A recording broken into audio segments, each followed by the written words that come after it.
Good morning. আগের দিন আমরা হিজ ফার্স্ট ফ্লাইট গল্পে ফার্স্ট ইউনিটটা পড়েছি। একটু মনে করাবার জন্য বলিয়ে দিই।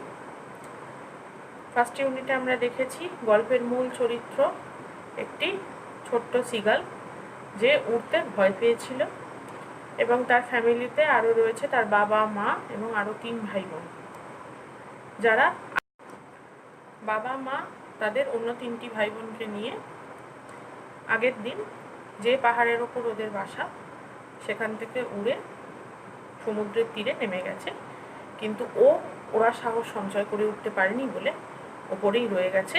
এইভাবে সে 24 ঘন্টা বিনা খাদ্যে ওপরে একা একা বসে রয়েছে, এবং এরপরে নিচে তাকিয়ে যখন সে দেখতে পেল যে তার মা একটা মাছের টুকরো নিয়ে খাচ্ছে, তখন এই খাদ্যের যে দৃশ্যটা সেটা তাকে পাগল করে তুলল।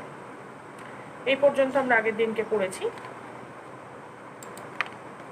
আজকে এর পরের স্ট্যান্ডার্ড থেকে গে গা গা he cried, begging her to bring him some food.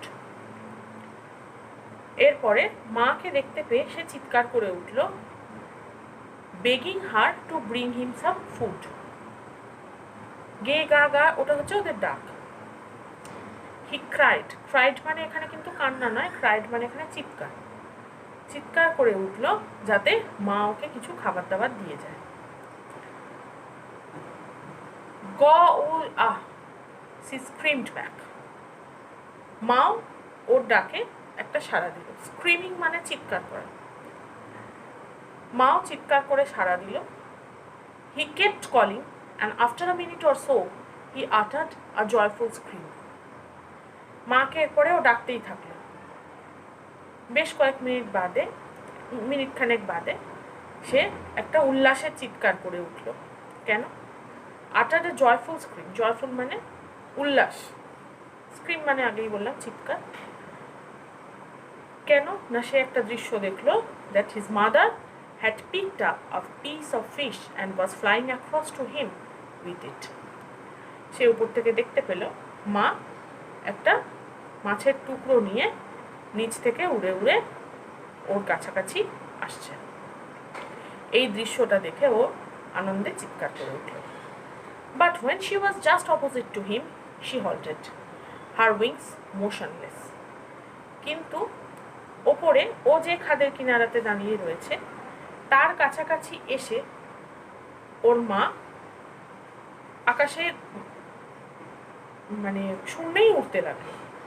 ওর কাছে এলো, কিন্তু ও যেখানটায় বসে রয়েছে সেই খাদের সমতল জমিটাতে এসে কিন্তু ওর মা বসলো না, মানে ওর হাতের কাছে খাদ্যটা পৌঁছে দিল না, ওর কাছাকাছি এসে উঠতে লাগলো শূন্যে, ঠিক ওর বিপরীত দিকে।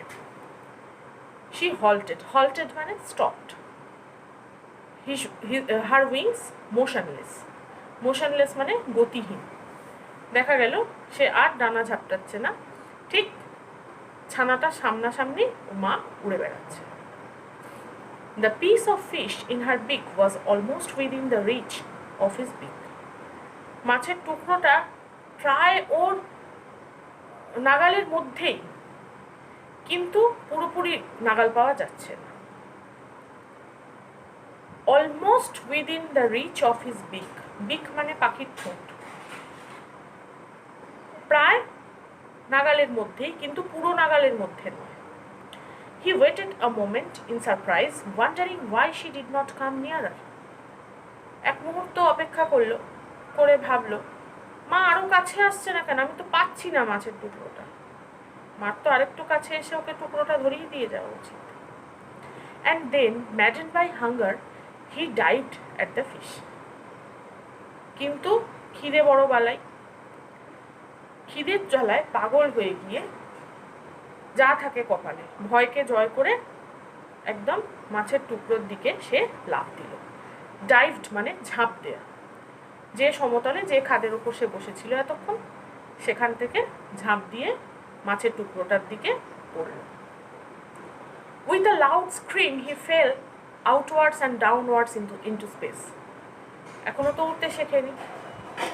জোরে চিৎকার করে উঠল, কারণ যত সময় যাচ্ছে এখনো ডানা ঝাপটাতে পারে না ভালো করে। আরো বাইরের দিকে এবং আরো নিচের দিকে সে পড়ে যেতে লাগলো। Then terror seized him and his heart stood still. হাত পা ঠান্ডা হয়ে গেল। The terror seized him. Seized মানে দখল করা। ভয় তার হৃদয়কে দখল করে নিল, ভয়ে পরিপূর্ণ হয়ে উঠল হৃদয়। And his heart stood still. কিছুক্ষণের জন্য মনে হলো যেন হৃদস্পন্দন থেমে গেছে। But it only lasted a moment. কিন্তু এই ভয়টা কিছুক্ষণের জন্য স্থায়ী হলো, বেশিক্ষণ নয়। The next moment he felt his wings spread outwards. পরবর্তী মুহূর্তেই তার মনে হলো যে তার ডানাগুলো বাইরের দিকে ক্রমশ সে ছড়াতে পারছে, ডানাও ঝাপটাতে পারছে, ঠিক যেমন তার বাবা মা করে। The wind rushed against his breast feathers, then under the stomach and against his wings. সে অনুভব করতে পারলো যে বাতাস আস্তে আস্তে তার সারা শরীর দিয়ে, সারা শরীরের নিচ দিয়ে কেটে কেটে যাচ্ছে, যেভাবে পাখি ওড়ে। ক্রমশ তার বুকের নিচের পালকের নিচ দিয়ে, তারপরে তার পেটের নিচ দিয়ে এবং তারপরে তার ডানার মধ্যে দিয়ে যেন হাওয়াটা কেটে কেটে যাচ্ছে। He could feel the tips of his wings cutting through the air. সে অনুভব করতে পারল যে তার ডানার যে কিনারাগুলো, ডানার যে ধারগুলো, সেগুলো হাওয়ায় কেটে কেটে যাচ্ছে, অর্থাৎ হাওয়াটা কেটে সে এগিয়ে চলেছে, যেভাবে তার বাবা মা ওড়ে। He was not falling headlong now. এতক্ষণ যেরকম পড়ে যাচ্ছিল, এখন আর সেরকম কিন্তু সোজা সে নেমে আসছে না, সেভাবে পড়ে যাচ্ছে না, অর্থাৎ আস্তে আস্তে সে উঠতে পারছে। He was soaring gradually downwards and outwards. Soaring মানে ক্রমশ ওপরে ওঠা। He was soaring gradually downwards and outwards. ক্রমশ সে ডানা ঝাপটাতে ঝাপটাতে নিচে নামতে শুরু করলো। He was no longer afraid. আর কিন্তু তার ভয় করল না। এতক্ষণ যে ভয় আগের দিন থেকে তার হৃদয়কে গ্রাস করে রেখেছে, সেই ভয় আস্তে আস্তে কেটে গেল। Then he flapped his wings once and he soared upwards. Flap মানে ডানা ঝাপটানো।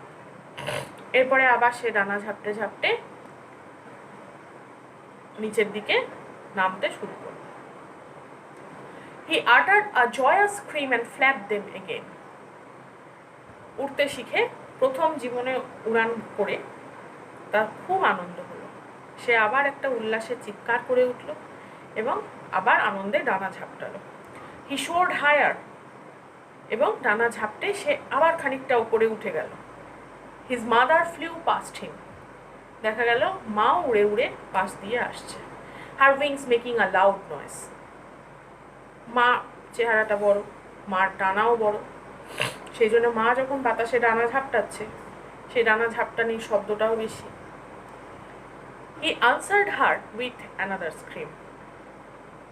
মা যখন তার পাশ দিয়ে উড়ে উড়ে যেতে লাগলো, সেও তখন মাকে প্রত্যুত্তর দিল আর একটা চিৎকার দিয়ে। Then his father flew over him. উড়তে শিখেছে দেখে অবশেষে এরপরে বাবাও উড়ে ওর কাছে এলেন। Screaming, একের অন্যের সাথে ওদের যে কমিউনিকেশন, তার মেন মাধ্যমই হচ্ছে স্ক্রিমিং, চিৎকার। Then he saw his two brothers and his sister flying around him. এবং বাবার পরে পরে দেখা গেল আরো 3 ভাই বোন, তারাও এসে ওর পাশে পাশে উঠছে। অর্থাৎ বাবা মা 3 ভাই বোন সকলেই খুব আনন্দ করলো যে অ্যাট লাস্ট ও উড়তে শিখেছে, ভয়টাকে ওভারকাম করতে পেরেছে। He saw a vast green sea beneath him and he turned his beak sideways and crowed amusedly. সে দেখলো তার নিচে ছড়িয়ে রয়েছে বিস্তীর্ণ সবুজ সমুদ্র, এবং এই দেখে এই দৃশ্যটা আর তার ভয়ের সঞ্চার করলো না। এই দৃশ্যটা দেখে হি ওয়াজ অ্যামিউজড মানে আনন্দিত, এবং আনন্দ পেয়ে সে ঠোঁট ফাঁক করে he turned his big sideways and crowed amusedly, সে ঠোঁট ফাঁক করে চিৎকার করে উঠল অত্যন্ত আনন্দের সঙ্গে। His parents and his brothers and sister had landed on this green floor in front of him. ক্রমশ তার বাবা মা তার 3 ভাই বোন সকলেই সমুদ্রের এই সবুজ ফ্লোরের ওপরে ল্যান্ড করল। They were beckoning to him calling shrilly, তারা তাকে ডাকতে লাগলো নানা রকম সিগন্যালের সাহায্যে। ওদের ভাষায় যে সমস্ত সিগন্যালগুলো আছে সেই সিগন্যালগুলোর দ্বারা ও ভাই বোনেরা ওকে ডাকতে লাগলো কলিং শ্রিলি। শ্রিলি কথাটার মানে আগের দিন বলেছি তীক্ষ্ণ স্বরে। He dropped his legs to stand on the green sea, ক্রমে সে তার ছোট্ট ছোট্ট পা দুটো সমুদ্রের জলে অর্থাৎ সমুদ্রের তীরের যে অংশটা সেইখানটাতে রেখে সে ল্যান্ড করলো সমুদ্রের ধারে। His feet sank into the sea and then his belly touched it and he sank no further. এরপরে ক্রমশ তার পা জলে স্পর্শ করলো, তারপরে তার পেটের নিচের যে অংশটা সেইটা জল স্পর্শ করলো, সমুদ্রের জল স্পর্শ করলো, কিন্তু দেখা গেল সে ডুবে যাচ্ছে না, ভয়ও পাচ্ছে না।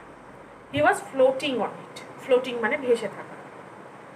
তার বাবা মা তার ভাই বোনেরা যেরকম সমুদ্রের ওপর ভেসে থাকতে পারে সেও দেখা গেল সেরকমভাবে ভেসে রয়েছে। And around him his family was screaming praising him, he had made his first flight. এবং তাকে ঘিরে তার হোল ফ্যামিলি, তার বাবা মা ভাই বোনেরা সবাই তারা আনন্দে চিৎকার করতে লাগলো, প্রশংসা করতে লাগলো, প্রেজিং। কেন না সে তার ভয় কাটিয়ে উঠে অ্যাট লাস্ট তার প্রথম উড়ান সম্পন্ন করতে পেরেছে। এই অ্যাচিভমেন্টের জন্য তার ফ্যামিলির প্রত্যেকে তাকে প্রশংসা করতে। তো এই ছিল গল্পটা। বুঝতে অসুবিধা হলে অবশ্যই আমাকে জিজ্ঞাসা করবে, আর কোশ্চেন অ্যান্সার দিয়ে দেওয়া হবে, ওয়ার্ড মিনিংও দিয়ে দেওয়া হবে। ভালো করে পড়বে, ভালো থাকবে, সুস্থ থাকবে। বাই।